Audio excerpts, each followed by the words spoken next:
soul longeth after thee.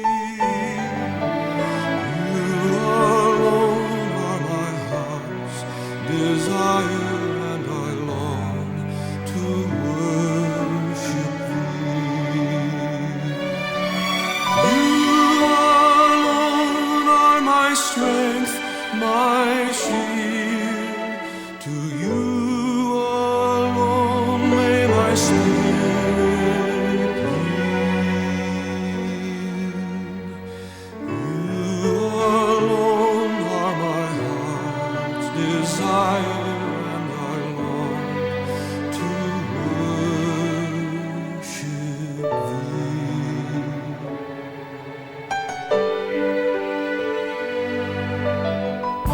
As the deer panteth for the water, so my soul longeth after thee. You alone are my heart's desire, and I long to worship thee. You alone are my strength, my shield. To you alone may my spirit yield. You alone are my heart's desire, and I long to worship thee.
Shalom, Bapak Ibu, Saudara yang dikasihi oleh Tuhan.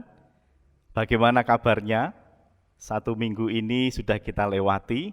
Kita bersyukur kepada Tuhan yang telah menganugerahkan kehidupan.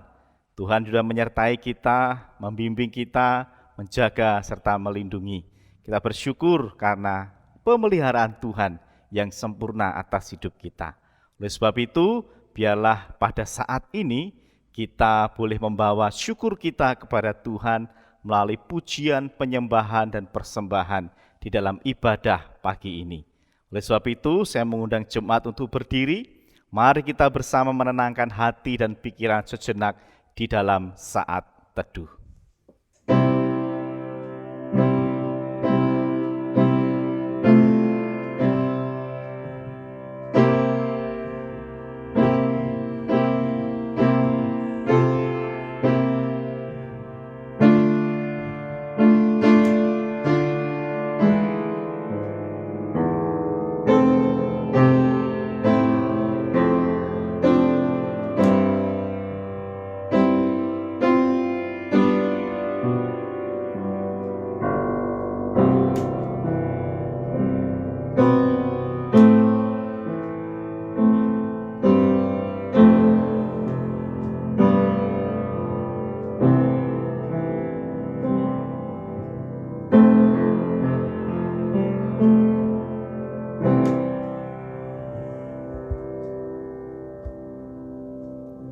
Mari kita mengarahkan hati kepada Allah.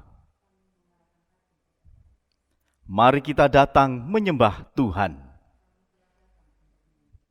Pertolongan kita datangnya dari Tuhan yang menciptakan langit dan bumi serta segala isinya. Kiranya kasih karunia dan damai sejahtera dari Allah Bapa, Allah Putra, dan Allah Roh Kudus menyertai saudara sekalian. Tuhan Allah Tritunggal, Allah yang layak mendapat pujian, hormat, dan kemuliaan. Sebab Dia yang menciptakan kita, Dia pula yang memelihara dan menyelamatkan hidup kita. Mari meninggikan Dia, memberi penghormatan bagi Allah Tritunggal. Hormat bagi Allah. Hormat bagi Allah Bapa, hormat bagi anaknya. Hormat bagi Roh Kudus, ketiganya yang esa. Haleluya, haleluya, ketiganya yang esa. Hormat bagi anak Allah yang turun dalam dunia. Hormat bagi Raja Gereja, Juru Selamat manusia. Haleluya, haleluya, Juru Selamat manusia. Hormat puji, haleluya, Raja surga abadi. Siang malam mari memuji-puji Tuhan di hadapan tahtanya. Hormat puji, haleluya, hormat puji, haleluya, Raja surga abadi. Siang malam pujilah terus di hadapan tahtanya. Haleluya, haleluya, hormat puji padanya. Haleluya, pujilah Allah dalam tempat kudusnya. Pujilah Dia dalam cakrawalannya yang kuat. Pujilah Dia karena segala keperkasaannya. Pujilah Dia sesuai dengan kebesarannya yang hebat. Biarlah segala yang bernafas memuji Tuhan. Haleluya. Jemaat dipersilahkan duduk kembali. Jemaat yang dikasihi oleh Tuhan, ketika dunia menawarkan berbagai macam hal yang menarik hati kita untuk tinggal, untuk terlibat di dalam dosa, Tuhan tidak pernah meninggalkan kita. Dengan suaranya lemah lembut, Dia memanggil kita supaya kita tidak larut dan hanyut di dalam dunia yang berdosa ini. Tuhan mau supaya kita tetap hidup di dalam kekudusan dan mengutamakan Tuhan yang adalah juru selamat kita. Pagi hari ini Tuhan memanggil kita untuk datang di hadapannya, mengaku dosa di hadapan Tuhan. Lemah lembut suara Yesus memanggil kita.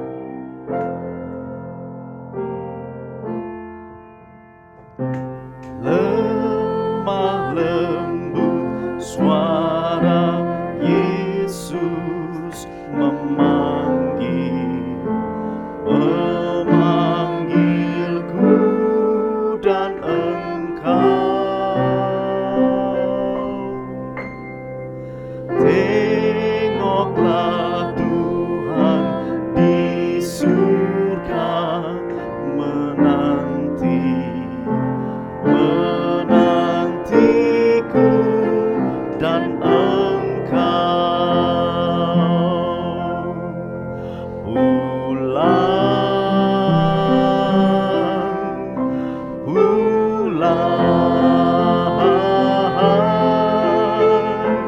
yang letih lesu pulang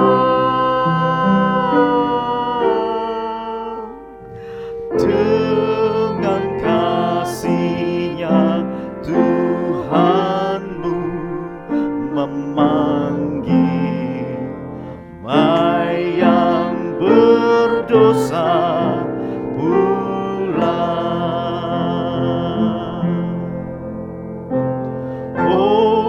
Tengoklah kasih Tuhan yang ajaib, yang untukku dan engkau.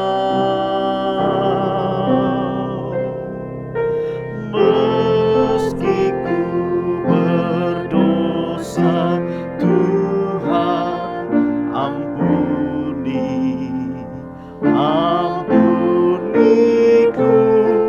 dan engkau. Tuhan berseru, pulang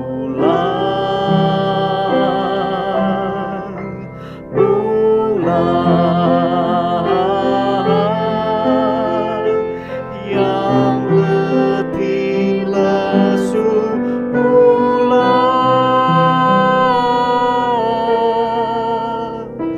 dengan kasih-Nya Tuhanmu memanggil hai yang berdosa pulang.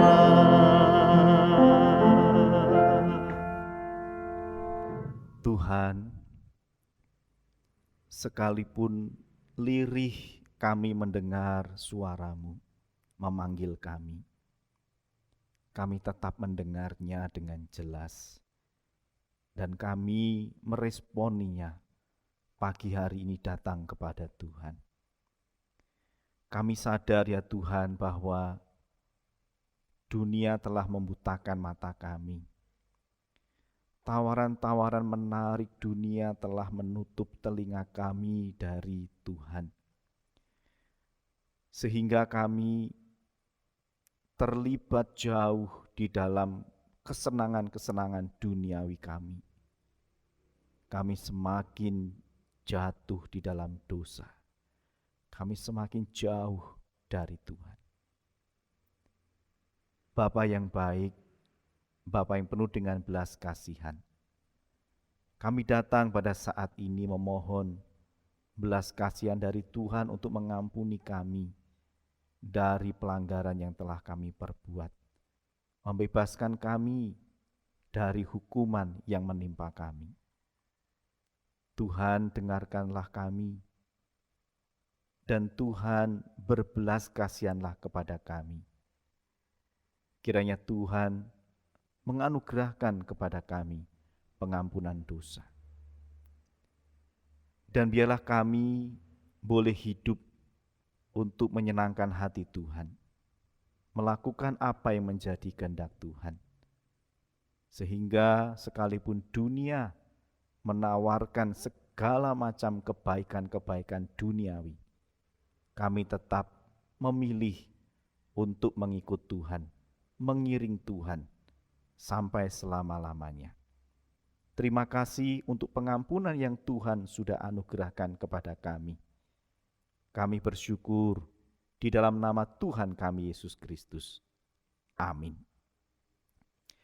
Jemaat yang dikasihi oleh Tuhan, berbahagialah orang yang telah mengaku dosa di hadapannya, sebab merekalah yang akan beroleh pengampunan dari Tuhan. Sebagaimana janji Tuhan di dalam Yesaya 1 ayat yang ke-18, yang merupakan berita anugerah bagi setiap mereka yang telah mengaku dosa di hadapan Tuhan. Yesaya 1 ayat yang ke-18 demikian berita anugerah. Sekalipun dosamu merah seperti kirmisi, akan menjadi putih seperti salju. Sekalipun berwarna merah seperti kain kesumba, akan menjadi putih seperti bulu domba. Berbahagialah kita sekalian yang telah menerima pengampunan dari Tuhan. Dan sebagai komitmen kita untuk hidup bagi Tuhan, mari kita membaca bersama-sama petunjuk hidup baru yang terambil dari Roma 15 ayat yang ke-7.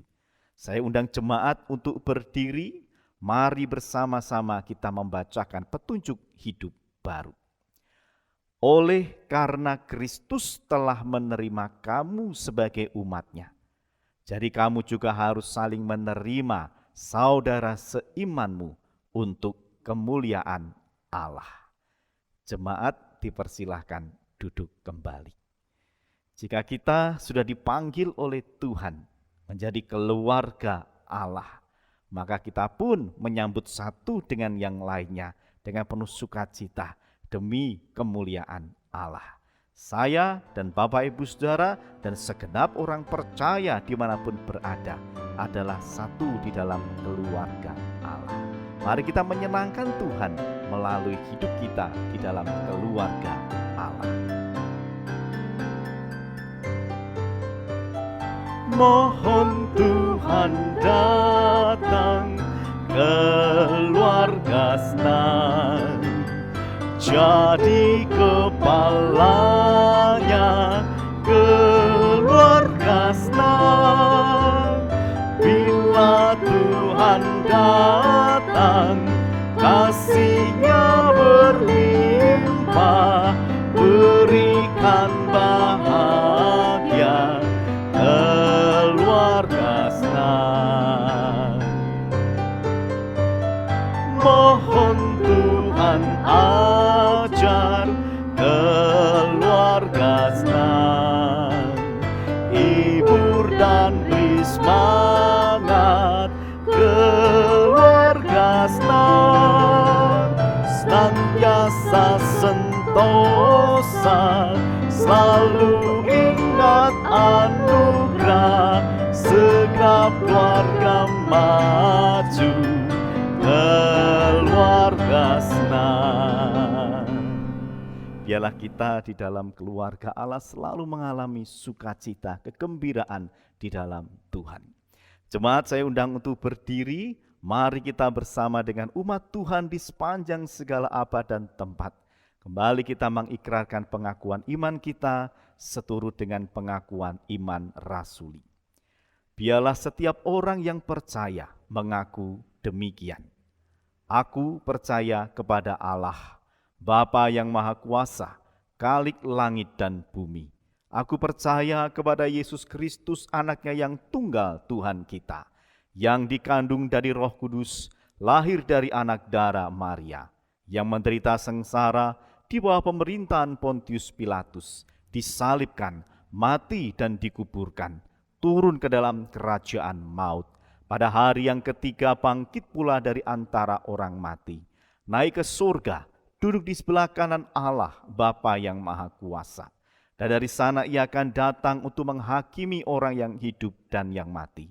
Aku percaya kepada Roh Kudus, gereja yang kudus dan am, persekutuan orang kudus, pengampunan dosa, kebangkitan tubuh dan hidup yang kekal. Amin. Jemaat dipersilahkan duduk kembali. kita akan masuk di dalam pelayanan doa syafaat. Mari kita berdoa. Kami bersyukur kepada Tuhan yang sudah menganugerahkan kehidupan bagi kami. Di sepanjang 1 minggu yang sudah kami jalani, tangan Tuhan tidak pernah terlepas untuk menggenggam kami. Bahkan ketika kami menghadapi tantangan yang begitu berat, yang seolah-olah kami tidak sanggup untuk menghadapinya, lengan Tuhan siap untuk menggendong kami. Kami bersyukur 1 minggu ini begitu banyak pengalaman yang sudah kami jalani. Dan Tuhan tetap setia menyertai kami, memampukan kami untuk menjalani, melewatinya penuh dengan kemenangan.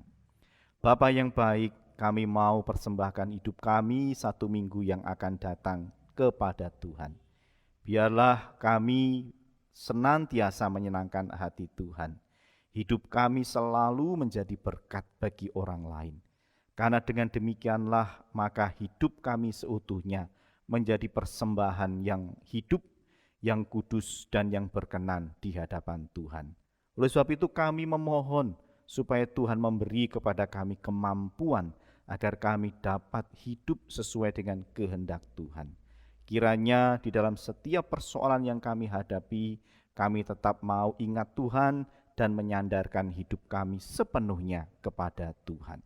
Berkati keluarga kami, relasi kami, di dalam rumah tangga kami, dengan suami, dengan istri, dengan orang tua, dengan anak-anak, dengan mertua, dengan menantu, dengan cucu, dengan siapapun yang ada di dalam rumah tangga kami. Kami boleh mengalami keharmonisan, mengalami relasi yang baik, sehingga kami terus bertumbuh dan bertumbuh di dalam kasih karunia Tuhan. Hidup kami semakin menjadi berkat dan teladan bagi orang lain. Kiranya Tuhan juga menolong dan memberkati usaha pekerjaan yang kami tekuni di tengah masa pandemi ini. Kiranya berkat Tuhan tidak terhalang. Kiranya Tuhan juga menolong kami memiliki semangat, sukacita, ketekunan, kesabaran di dalam mengupayakan apa yang kami kerjakan, sehingga kami selalu dapat pulang dengan membawa hasil yang baik untuk dinikmati bersama-sama oleh anggota keluarga kami. Oleh sebab itu Tuhan berkati dan tolong apa yang kami kerjakan yang baik di hadapan Tuhan pasti akan mendatangkan kebaikan pula untuk hidup kami, bahkan keluarga kami. Kami juga berdoa menyerahkan ya Tuhan untuk kesehatan kami. Kami menyadari di masa pandemi, di masa pergantian musim, cuaca yang berubah begitu cepat bisa membuat kami mudah mengalami sakit penyakit. Oleh sebab itu Tuhan, tolonglah kami dan Tuhan berikan kekuatan khusus sehingga kami tidak mudah terserang sakit penyakit, kami tetap dalam keadaan sehat, kami tetap dalam keadaan yang kuat, bisa beraktivitas dengan baik. Kami berdoa untuk saudara-saudara kami yang saat ini di dalam kelemahan tubuh. Mari Tuhan, Engkau juga bersama dengan mereka menanggung sakit yang mereka alami, menanggung beban hidup yang mereka alami saat ini, sehingga mereka merasa ringan bersama dengan pertolongan Tuhan, dan mereka tetap bisa mengucap syukur kepada Tuhan. Kiranya Tuhan berkenan pula mengadakan mujizat kesembuhan untuk saudara-saudara kami yang hari ini di dalam kelemahan tubuh. Kami berdoa menyerahkan pula ya Tuhan bagi pergumulan kami secara rohani. Di tengah pandemi ini kami terpaksa harus beribadah dari rumah, bersekutu dari rumah. Namun biarlah semangat kami, kerinduan kami, gairah kami tetap meluap melimpah sehingga kami tetap mau beribadah, tetap mau bersekutu kepada Tuhan. Dan kami juga rindu pada suatu saatnya nanti bisa kembali bersama dengan seluruh anak-anak Tuhan berkumpul di rumah Tuhan untuk memuji, menyembah Tuhan, untuk melayani Tuhan. Maka kiranya Tuhan mempersiapkan diri kami dan menolong kami Jikalau suatu saat kami akan beribadah lagi di gedung gereja, kami telah siap dan dengan penuh sukacita kami bisa hadir untuk beribadah. Kami berdoa bagi kondisi negeri kami Indonesia di masa pandemi ini. Tuhan berkati pemerintah dalam seluruh kebijakan-kebijakan yang diambil dapat membantu masyarakat Indonesia tetap menjalani hidup dengan baik. Kebijakan ekonomi, kebijakan di bidang pariwisata maupun juga pendidikan, semuanya berdampak baik untuk masyarakat Indonesia. Kami juga berdoa bagi para pengusaha, para pelaku usaha, mereka yang memiliki toko baik besar maupun kecil, restoran dan lain sebagainya, semuanya juga bisa kembali dibuka dengan menerapkan protokol kesehatan. Dengan demikian ekonomi di Indonesia bisa kembali dipulihkan. Kami berdoa untuk anak-anak kami yang masih sekolah, Tuhan berkati mereka yang harus sekolah dari rumah. Namun kami bersyukur ada beberapa sekolah yang sudah membuka pembelajaran tatap muka. Maka berkati baik guru, karyawan, staf, semuanya menerapkan protokol kesehatan. Anak-anak yang datang ke sekolah juga sama-sama menerapkan protokol kesehatan, sehingga proses pembelajaran berjalan dengan baik, aman, dan sehat. Kami rindu bahwa pendidikan di Indonesia semakin membaik dan terus menghasilkan putra-putri yang berprestasi untuk kemajuan bangsa kami Indonesia. Terima kasih ya Tuhan, kami rindu Engkau memberkati pemerintah di dalam upaya untuk vaksinasi massal bagi masyarakat Indonesia. Kiranya seluruh masyarakat Indonesia yang berusia 12 tahun ke atas bisa menerima vaksin dan secara imunitas mereka pun juga semakin membaik. Kami berdoa kiranya pandemi ini bisa segera berakhir ya Tuhan. Biarlah masyarakat semakin menyadari dan semakin menerapkan protokol kesehatan. Kami bersyukur boleh menaikkan syafaat kami. Kami percaya Tuhan sudah mendengar dan Tuhan juga sudah menjawab sesuai dengan kehendak Tuhan. Ajarlah kami untuk selalu berpengharapan di dalam Tuhan. Kami berdoa bersyukur di dalam nama Tuhan kami Yesus Kristus. Amin. Bapak Ibu saudara yang dikasihi oleh Tuhan, mari kembali kita memuji Tuhan.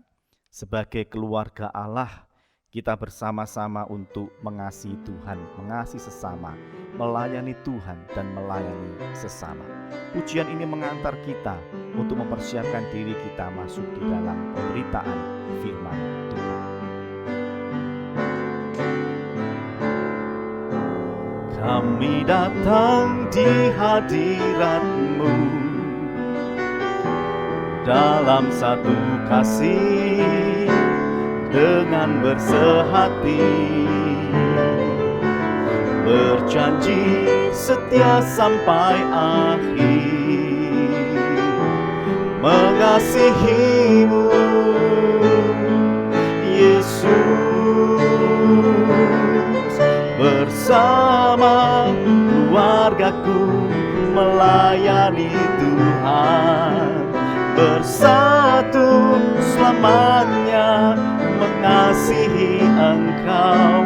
Tiada yang dapat melebihi kasih-Mu ya Tuhan. Bagi kami Kaulah segalanya.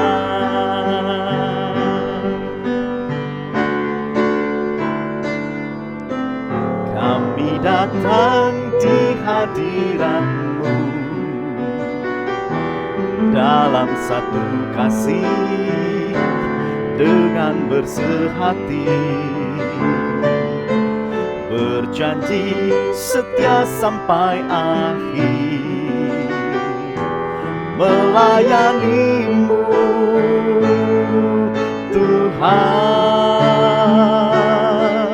Bersama keluargaku melayani Tuhan, bersatu selamanya mengasihi Engkau. Tiada yang dapat melebihi kasih-Mu ya Tuhan. Bagi kami Engkaulah segalanya. Mari kita sekali lagi berdoa mohon pertolongan Tuhan untuk kita bersama-sama mempelajari firman Tuhan. Kami kembali memohon pertolongan Tuhan di saat kami akan membaca serta merenungkan firman Tuhan. Berbicaralah kepada kami ya Tuhan, sehingga kami semakin tahu apa yang Tuhan kehendaki untuk kami perbuat di tengah dunia di mana Tuhan menempatkan kami. Terima kasih Tuhan, kami memohon di dalam nama Tuhan Yesus. Amin.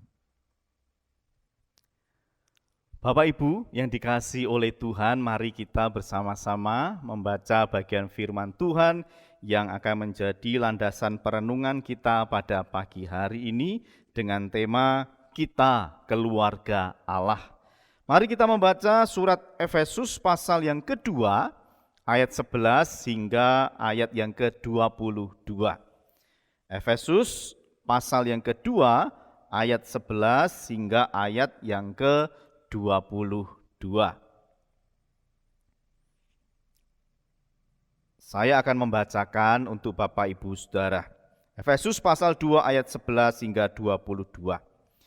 Karena itu ingatlah bahwa dahulu kamu sebagai orang-orang bukan Yahudi menurut daging yang disebut orang-orang tak bersunat oleh mereka yang menamakan dirinya sunat, yaitu sunat lahiriah yang dikerjakan oleh tangan manusia, bahwa waktu itu kamu tanpa Kristus, tidak termasuk keluargaan Israel, dan tidak mendapat bagian dalam ketentuan-ketentuan yang dijanjikan, tanpa pengharapan dan tanpa Allah di dalam dunia.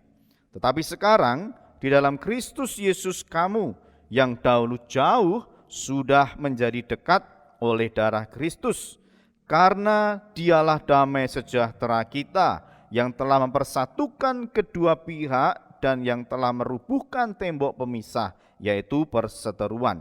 Sebab dengan matinya sebagai manusia, ia telah membatalkan hukum Taurat dengan segala perintah dan ketentuannya untuk menciptakan keduanya menjadi satu manusia baru di dalam dirinya.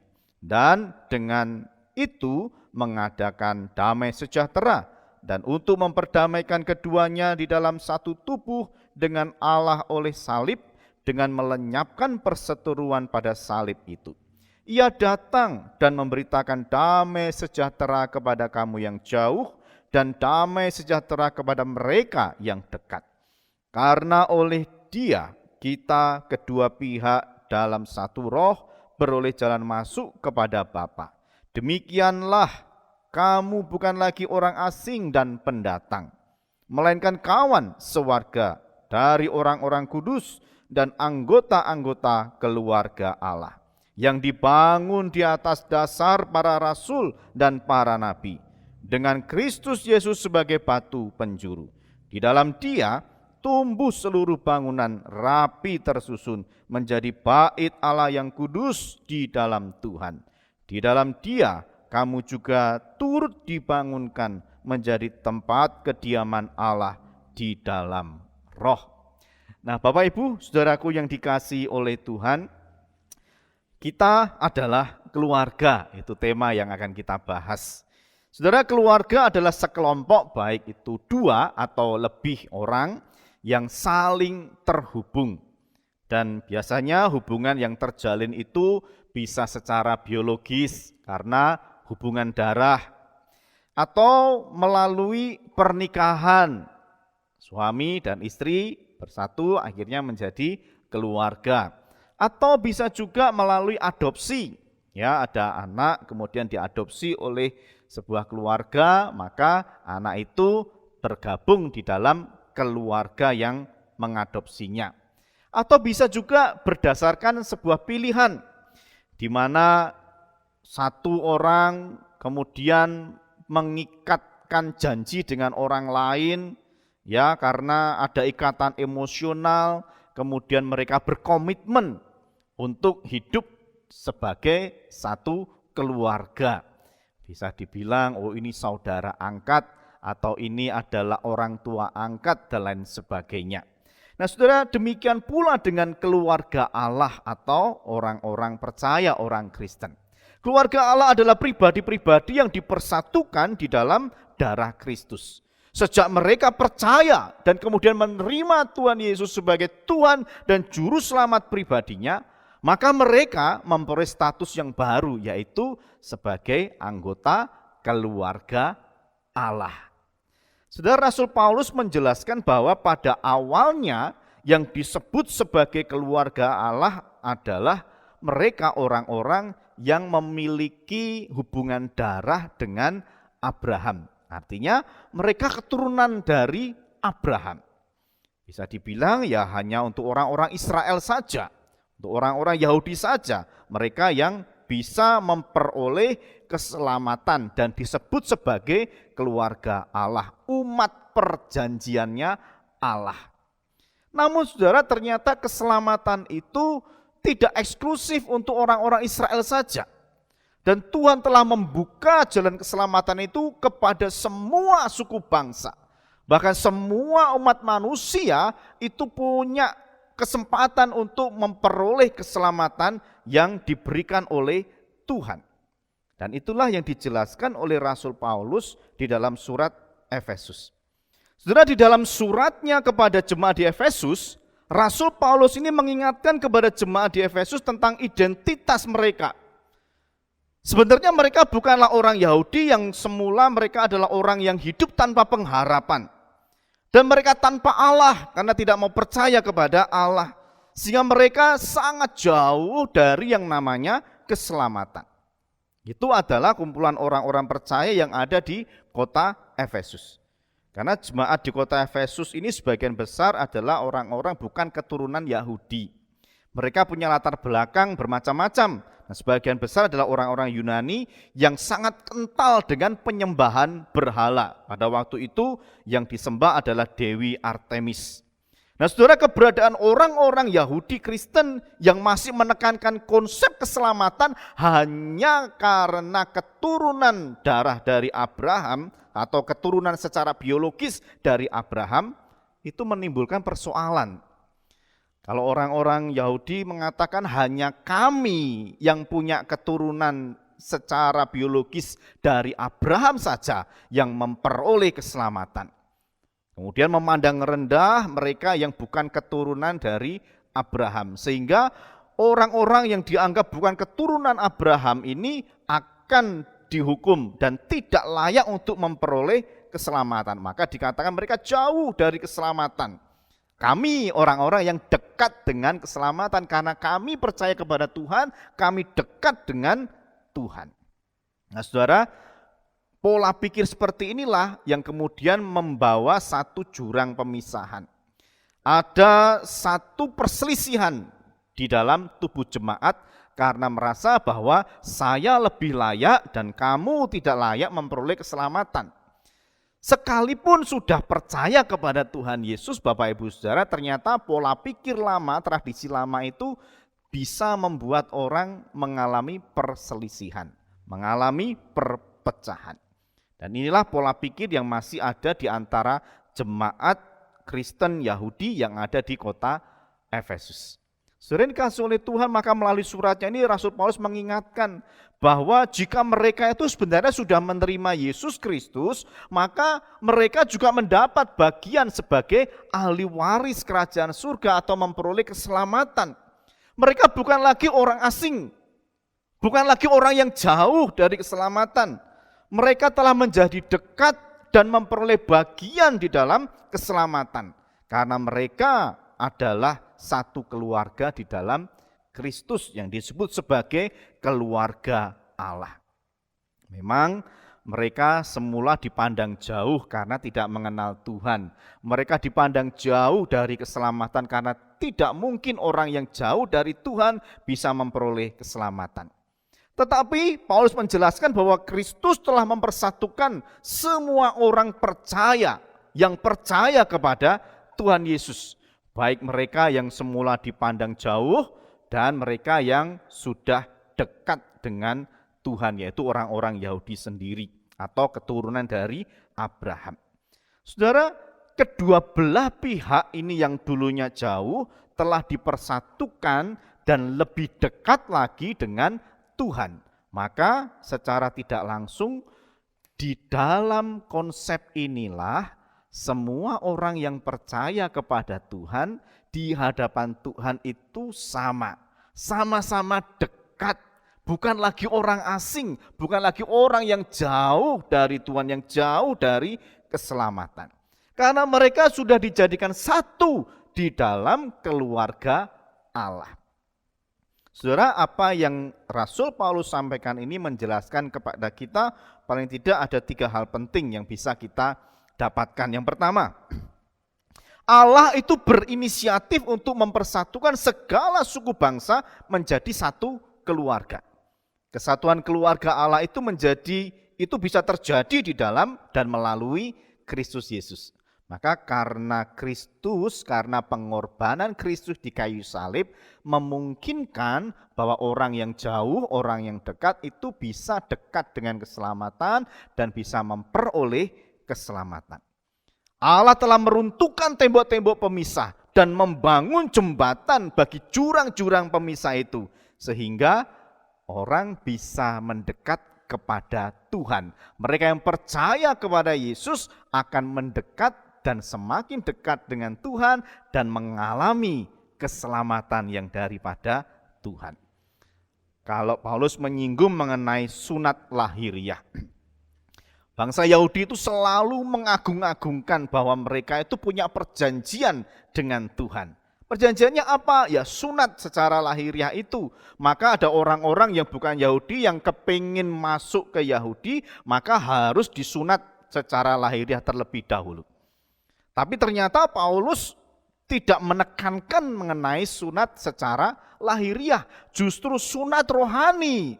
Hati yang disunat itulah yang paling penting. Apa itu? Pertobatan. Percaya kepada Kristus. Iman yang membawa keselamatan. Itu justru yang paling penting. Maka dari itu tidak ada lagi sebenarnya pemisah ini orang yang disunat, ini orang yang tidak disunat. Tapi di hadapan Tuhan melalui pengorbanan Kristus tidak ada lagi perbedaan antara sunat dan yang tidak sunat secara lahiriah. Mereka sama-sama sudah disunat secara rohani. Nah, saudara yang dikasih oleh Tuhan, kedua belah pihak yang dulunya berseteru telah diperdamaikan di dalam karya keselamatan yang dilakukan oleh Tuhan Yesus. Semua karena inisiatif dari Tuhan. Bukan upaya manusia, bukan upaya orang Yahudi atau upaya orang non-Yahudi. Semua karena inisiatif dari Allah yang ingin mempersatukan semua suku bangsa di dalam satu keluarga Allah. Yang kedua, orang percaya yang telah diperdamaikan itu disebut sebagai manusia baru. Saudara, bukan lagi manusia yang dikuasai oleh tradisi dan kepercayaan lama. Itu adalah manusia yang lama karena masih dikuasai oleh tradisi, oleh kepercayaan nenek moyang mereka. Seperti yang dialami oleh orang-orang Yahudi. Bukan juga orang yang mengagung-agungkan dewa mereka, seperti orang-orang Yunani. Kini mereka sudah menjadi manusia yang baru. Kalau dulu orang Yahudi selalu mengagung-agungkan hukum Taurat, tidak ada bangsa lain yang memiliki hukum seagung dari hukum Taurat ini. Maka mereka bangga menjadi umat Allah karena hukum Taurat. Tapi orang-orang Yunani mereka bangga menjadi orang Yunani karena mereka memiliki dewa-dewa yang luar biasa menurut mereka. Maka mereka menjadikan dewa untuk melindungi hidup mereka. Ini adalah kepercayaan lama. Itu adalah manusia lama mereka. Dan ketika mereka percaya kepada Yesus mengalami pertobatan, mereka menjadi manusia baru. Ya, Paulus mengatakan mereka diciptakan lagi menjadi manusia yang baru. Sekarang mereka hidup di dalam konsep teologis yang baru, yaitu manusia baru yang hidupnya di dalam pembaharuan. Contohnya apa? Dalam damai sejahtera sejahtera. Karena Tuhan sudah memberi kepada mereka damai sejahtera, maka damai sejahtera itu menggerakkan mereka untuk berdamai dengan orang di sekeliling mereka, secara khusus orang-orang percaya yang ada di antara mereka. Maka jangan sampai di dalam jemaat di kota Efesus ini mereka berselisih paham, mereka bertengkar dan akhirnya terjadi perpecahan gara-gara konsep mereka yang berbeda. Tapi setelah dipersatukan, mereka punya konsep teologis yang sama dan pada akhirnya mereka mau hidup di dalam damai, menghargai satu dengan yang lainnya. Dan lebih mengutamakan bagaimana kedamaian bisa terwujud sehingga mereka bisa bertumbuh bersama-sama. Maka yang ketiga adalah orang percaya itu dibangun di atas dasar para rasul dan para nabi dengan Kristus sebagai batu penjuru. Bapak Ibu mungkin pernah tahu ya kalau para tukang itu membangun. Saya kurang memperhatikan sih bagaimana kalau tukang membangun itu batu bagian mana yang pertama kali diletakkan.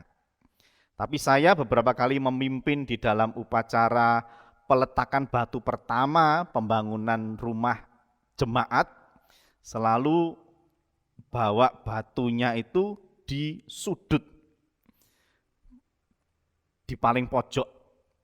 Kenapa? Saya mau belajar mengenai cara membangun secara alkitabiah. Karena Yesus itu dijadikan batu penjuru, maka ketika saya diminta untuk meletakkan batu pertama, ya saya letakkan di paling sudut. Ya, itu nanti menjadi ukuran dari batu-batu yang lainnya yang akan ditata dan kemudian akan disusun ke atas. Yesus adalah batu penjuru. Artinya Yesus itu menjadi batu yang diletakkan pertama kali di paling pojok yang akan mengikat batu-batu lainnya secara siku-siku dan kemudian menjadi dasar utama ketika batu-batu bata yang lainnya akan disusun. Tanpa batu-batu penjuru itu Bapak Ibu Saudara, maka sudut-sudut itu tidak akan bisa bersatu. Dan kalau tidak ada batu itu, maka percuma adanya batu untuk pondasi. Karena batu penjuru itu yang akan mengikat satu dengan yang lainnya. Sudut ini, garis ini dengan bidang ini harus bersatu dan di sini ada batu penjuru yang akan mengikatnya. Maka saya kalau memimpin upacara peletakan batu pertama ya sudah di paling pojok itu menjadi batu penjuru gitu ya. Dan kemudian ditata, disusun, melingkar atau kotak dan lain sebagainya, lalu batu bata di atasnya. Nah, saudara yang dikasihi oleh Tuhan, Kristus adalah batu penjurunya dan kita adalah batu-batu yang disusun kemudian sampai terus-menerus ke atas dan bertumbuh. Saudara yang dikasihi oleh Tuhan, kalau Kristus yang sudah menjadi batu penjuru itu mengikat kita, mempererat kita, maka seharusnya kita mau diikat satu dengan yang lain dengan anggota tubuh Kristus yang lainnya. Tidak ada lagi kita saling membedakan satu dengan yang lainnya, tapi kita di hadapan Tuhan adalah sama. Karena Kristus yang sudah mengikat kita, maka tidak ada lagi yang namanya perpecahan, perpisahan di dalam sebuah keluarga Allah. Nah, saudara yang dikasihi oleh Tuhan, di dalam batu penjuru itu yang jauh akhirnya direkatkan, yang dekat semakin dekat. Artinya tidak ada lagi perbedaan, kamu dari suku apa, kamu dari suku apa dan lain sebagainya. Memang kita berbeda-beda. Kita tidak mungkin mengacuhkan perbedaan yang ada di dalam diri kita sebagai manusia. Tetapi di mata Tuhan, perbedaan itu tidak ada artinya, justru itu semakin membuat kita bisa bersehati, saling melengkapi dan bisa bertumbuh bersama-sama. Saudara, ketiga poin tadi menekankan bahwa Allah telah merencanakan untuk mempersatukan umat Tuhan. Dengan karya penebusan Kristus Yesus yang menjadikan batu penjuru, supaya setiap umat Tuhan itu bisa disusun rapih dan bertumbuh menjadi berkat bagi banyak orang. Nah, saudara yang dikasihi oleh Tuhan, memang bukan perkara yang mudah. Ketika beragam suku bangsa memiliki latar belakang yang berbeda-beda, punya pola pikir yang berbeda, punya prinsip hidup yang berbeda, ada juga yang punya pengalaman-pengalaman yang pahit terhadap suku tertentu, kemudian sifat dan karakter yang berbeda-beda, dipersatukan di dalam gereja, itu bukan perkara yang mudah. Akan ada banyak potensi munculnya perpecahan, munculnya perselisihan.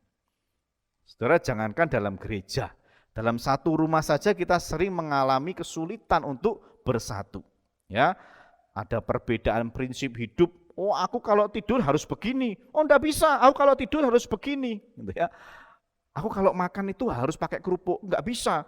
Kalau pakai kerupuk aku enggak bisa. Aku maunya harus pakai ayam.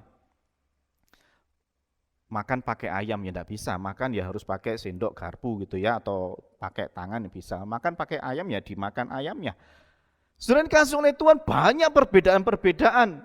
Masaknya harus begini, masaknya harus begitu. Kayak kemarin anak saya juga protes, "Pak, kenapa lelenya enggak digoreng? Ma, kenapa lelenya kok dimasak seperti ini?" Dia suka kalau lele itu digoreng gitu ya, bukan dibumbu macam-macam, cuma digoreng saja dia suka. Nah, kebetulan istri saya membuat lele di bumbu itu santan. Waduh, mantap sekali, enak. Justru anak saya yang laki itu enggak suka, dia maunya yang digoreng. Nah, ini aja sudah menimbulkan perselisihan. Aku enggak mau makan kalau seperti ini, ya, dan lain sebagainya. Banyak perbedaan-perbedaan, itu baru di dalam keluarga, belum di dalam gereja, Bapak Ibu Saudara.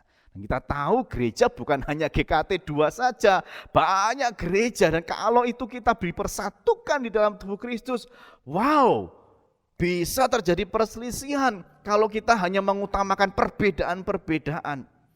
Oleh sebab itu, Kristus sudah meruntuhkan segala macam perbedaan itu. Di hadapan Tuhan yang jauh, yang dekat itu sama-sama memperoleh keselamatan. Dan sekarang bukan lagi memikirkan tentang perbedaan, yang harus dipikirkan bagaimana kita itu disusun rapi, terus bertumbuh, dan bisa menjadi berkat.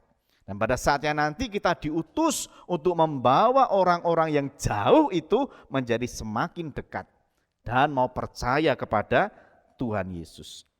Saudara, sadarkah bahwa kita sebenarnya adalah orang yang jauh? Kita bukan lahir dari garis keturunan Abraham. Kita bukan keturunannya Abraham.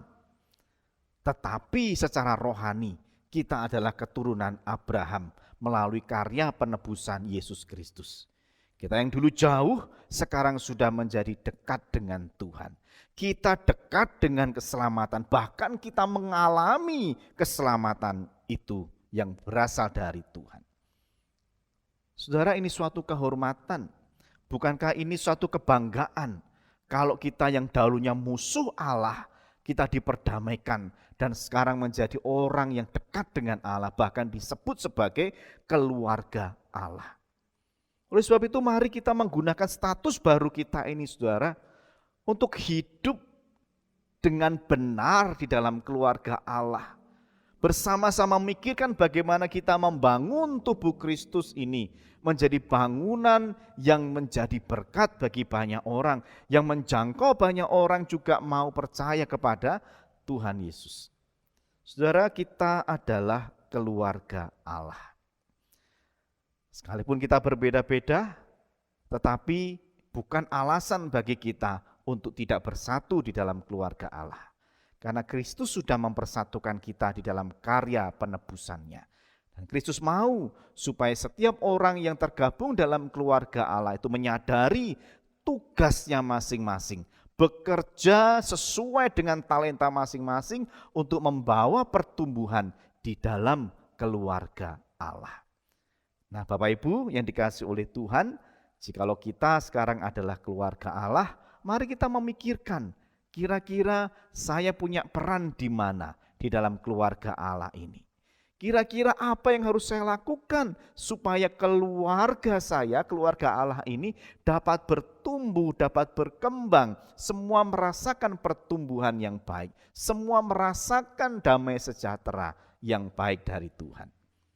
Bapak Ibu Saudara yang kasih oleh Tuhan, masih banyak orang-orang yang jauh di luar kita.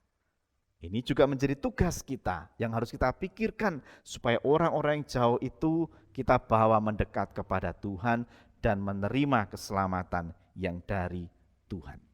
Kiranya Tuhan menolong kita Bapak Ibu Saudara sebagai keluarga Allah. Keluarga yang terus bertumbuh dan menjadi berkat, membawa damai sejahtera. Tuhan Yesus memberkati. Mari kita berdoa. Tuhan, terima kasih. Kami sadar siapakah kami ini ya Tuhan. Orang-orang yang jauh dari kasih karunia Tuhan. Orang-orang yang jauh dari keselamatan. Orang-orang yang sesungguhnya pantas untuk dibenci oleh Tuhan dan dihukum oleh Tuhan. Tetapi oleh karena anugerah Tuhan, kami sekarang menjadi keluarga Allah. Orang yang sangat dekat dengan Tuhan. Terima kasih karena Tuhan memilih kami dan menjadikan kami sebagai keluarga Allah. Tolong kami Tuhan, supaya kami menghidupi diri kami yang hidup di dalam keluarga Allah dengan menjadi berkat, membawa damai sejahtera, dan bertumbuh bersama-sama di dalam keluarga Allah.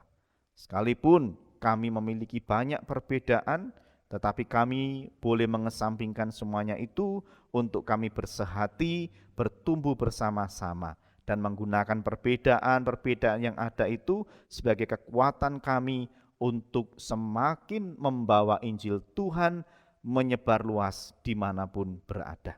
Terima kasih Tuhan, kami juga rindu bahwa orang-orang sekeliling kami yang jauh dari keselamatan, mereka boleh mengenal keselamatan dari Tuhan dan menerima keselamatan dari Tuhan. Tolong kami Tuhan untuk membawa mereka dekat dengan Tuhan. Terima kasih, kami bersyukur, kami berdoa di dalam nama Tuhan Yesus. Amin. Bapak Ibu, saudara yang dikasihi oleh Tuhan, mewakili majelis, saya mengucapkan terima kasih kepada Bapak Ibu saudara yang terus setia mendukung Gereja GKT Jemaat 2 melalui persembahan. Kami bersyukur melalui persembahan itu pekerjaan-pekerjaan Tuhan dapat terlaksana dengan baik. Dan jikalau Bapak Ibu Saudara rindu untuk kembali menyampaikan persembahan, silahkan menyampaikannya melalui rekening persembahan yang telah disediakan.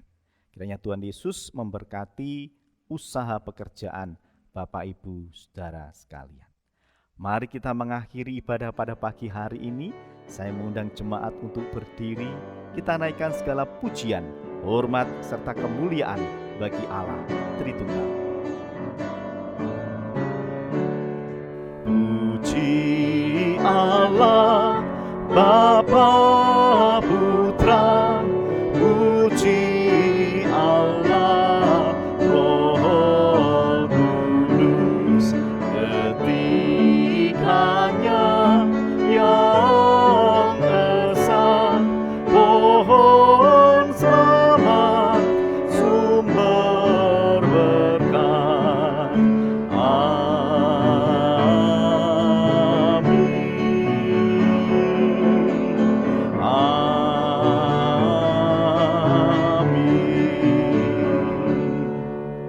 Kekasih-kekasih Allah, arahkanlah hatimu kepada Tuhan dan terimalah berkat-Nya. Tuhan memberkati engkau dan melindungi engkau. Tuhan menyinari engkau dengan wajah-Nya dan memberi engkau kasih karunia. Tuhan menghadapkan wajah-Nya kepadamu dan memberi engkau damai sejahtera. Amin.